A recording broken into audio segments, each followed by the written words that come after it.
Всем здравствуйте. Вы, наверное, удивитесь, но я решила записать 2 серии подряд. И на следующей неделе выйдет еще одна. Мы остановились с вами на 3 главе, вернее, прочитали с вами 3 главу ученика Чародея, где выяснилось, что в подвале нашего ученика-чародея ждал сам чародей. Так что же это было? Испытание или какие-то уловки чародея? Был ли дом зачарован? Может быть, мы все это узнаем в 4 главе. Давайте почитаем. Chapter 4. The letter.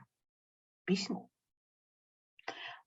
I lived in this house as a child, said the spook, and I saw things that would make your big toes curl, but I was the only one who could, and my dad used to beat me for telling lies. Something used to climb up out of the cellar. It would have been the same for you. Am I right? I nodded. Well, it's nothing to worry about, lad. It's just another nest, a friend of a troubled soul that's gone on to better things. Without leaving the bad part of himself behind, he'd have been stuck here forever. What did he do? I asked, my voice echoing back slightly from the ceiling. The spook shook his head sadly. He was a miner whose lungs were so diseased that he couldn't work anymore. He spent his days and nights coughing and struggling for breath, and his poor wife kept them both. She worked in a bakery, but sadly for both of them she was a very pretty woman. There aren't many women you can trust, and the pretty ones are the worst of all. To make it worse, he was a jealous man, and his illness made him bitter. One evening she was very late home from work, and he kept going to the window, pacing backwards and forwards, getting more and more angry because he thought she was with another man. When she finally came in, he was in such a rage that he broke her head open with a big cob of coal. Then he left her there, dying on the flags, and went down into the cellar to dig a grave. She was still alive when he came back, but she couldn't move and couldn't even cry out. That's the terror that comes to us, because it's how she felt as he picked her up and carried her down into the darkness of the cellar. She'd heard him digging. She knew that he was going to do. Later that night he killed himself. It's a sad story, but although they're at peace now, his ghost is still here, and so are her final memories, both strong enough to torment folks like us. We see things that others can't, which is both a blessing and a curse.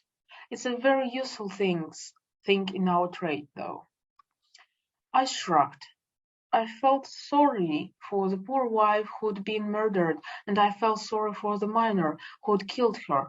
I even felt sorry for the spook. Imagine having to spend your childhood in a house like this. I looked down at the candle, which I'd placed in the middle of the table. It was almost burned down, and the flame was starting its last flickering dance, but the spooks didn't show any sign of wanting to go back upstairs. I didn't like the shadows on his face. It looked as if it was gradually changing, as if he was growing a snout or something. Do you know how I overcame my fear? He asked. No, sir. One night I was so terrified that I screamed out before I could stop myself. I woke everybody up, and in a rage my father lifted me up by the scruff of my neck and carried me down the steps into the cellar. Then he got a hammer and nailed the door shut behind me. I wasn't very old, probably 7 at the most. I climbed back up the steps and, screaming fit to burst, scratched and banged at the door. But my father was a hard man, and he left me alone in the dark, and I had to stay there for hours, until long after dawn. After a bit, I calmed down, and do you know what I did then? I shook my head, trying not to look at his face. His eyes were glittering very brightly, and he looked more like a wolf than ever. I walked down the steps and sat there in this cellar in the darkness. Then I took 3 deep breaths and faced my fear. I faced the darkness itself, which is the most terrifying thing of all, especially for people like us, because things come to us in the dark. They seek us out with whispers and take shapes that only our eyes can see. But I did it, and when I left this cellar, the worst was over. At that moment, the candle guttered and then went out, plunging us into absolute darkness. This is it, lad, the spook said.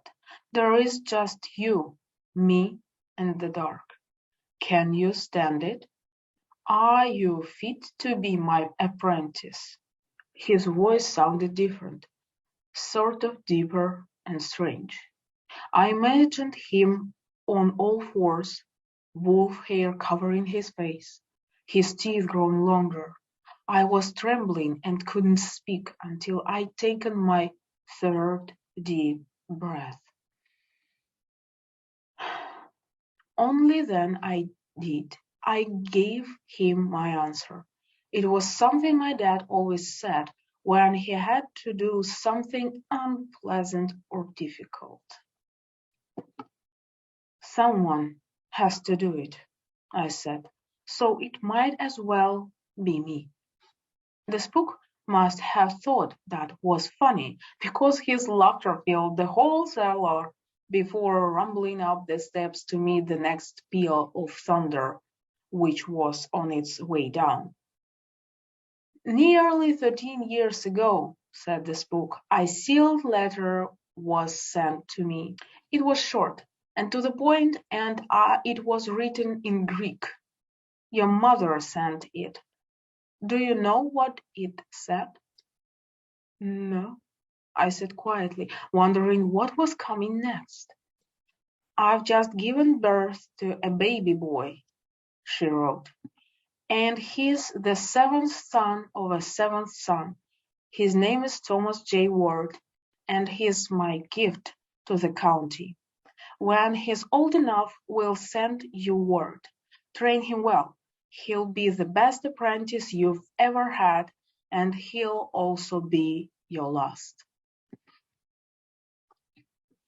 We don't use magic, lad, the spook said, his voice hardly more than a whisper in the darkness. The main tools of our trade are common sense, courage, and the keeping of accurate records so we can learn from the past. Above all, why don't believe in prophecy? We don't believe that the future is fixed. So if what your mother wrote comes true, then it's because we make it come true. Do you understand? There was an edge of anger in his voice, but I knew it wasn't directed at me, so I just nodded into the darkness. As for being your mother's gifts to the county, every single one of my apprentices was the 7th son of a 7th son. So don't you start thinking you're anything special. You've a lot of study and hard work ahead of you. Family can be a nuance, the spook went on after a pause, his voice softer, the anger gone. I've only got 2 brothers left now.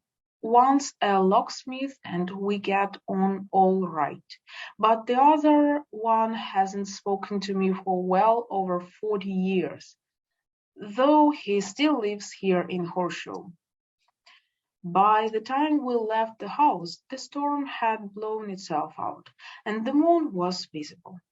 As the spook closed the front door, I noticed for the first time what had been carved there in the wood. The spook nodded towards it. I use the signs like this to warn others who have the skill to read them, or sometimes just to jog my own memory. You'll recognize the Greek letter gamma.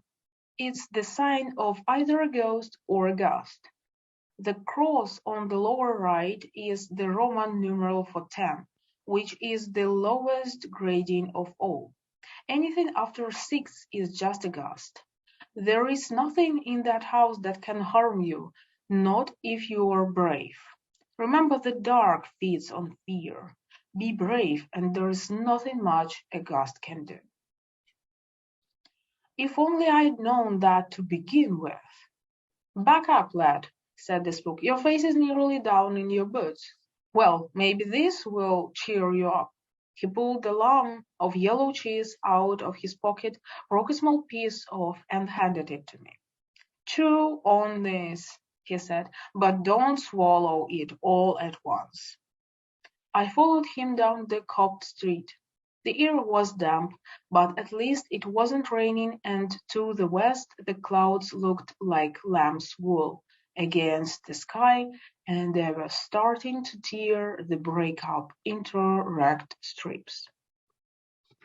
We left the village and continued south. Right on its edge, where the cobbled street became a muddy lane, there was a small church. It looked neglected. There was slates missing off the roof and paint peeling from the main door. We'd hardly seen anyone since leaving the house, but there was an old man standing in the doorway. His hair was white, and it was lank, greasy, and unkempt. His dark clothes marked him out as a priest, but as we approached him, it was the expression on his face that really drew my attention. He was scowling at us, his face all twisted up. And then, dramatically, he made a huge sign of the cross, actually standing on tiptoe as he began it, stretching the forefinger of his right hand as high into the sky as he could. I'd seen priests make the sign before, but never with such a big, exaggerated gesture filled with so much anger. An anger that seemed directed towards us. I suppose he'd some grievance against the spook, or maybe against the work he did. I knew the trait made most people nervous, but I'd never seen a reaction like that. What was wrong with him? I asked, when he had passed him and were safely out of earshot. Priests, snapped the spook, the anger sharp in his voice. They know everything but see nothing. And that's once worse than most. That's my other brother. I'd have liked to know more, but had the sense not to question him further. It seems to me that there was a lot to learn about the spook and his past. But I had a feeling there were things he'd only tell me when he was good and ready. So I just followed him south, carrying his heavy bag and thinking about what my mom had written in the letter. She was never one to boast or make wild statements. Mom only said what had to be said, so she'd meant every single word. Usually she just got on with things and did what was necessary. The spook had told me there was nothing much could be done about ghosts, but Mom had once silenced the ghosts on Hangman's Hill. Being a seventh son of a seventh son was nothing that special in this line of work. You needed that just to be taken on a spook's apprentice. But I knew there was something else that made me different. I was my mom's son, too. Вот закончилась глава 4. Надеюсь, вам понравилось. И вы будете ждать 5 главы. Спасибо. Хорошего вам дня.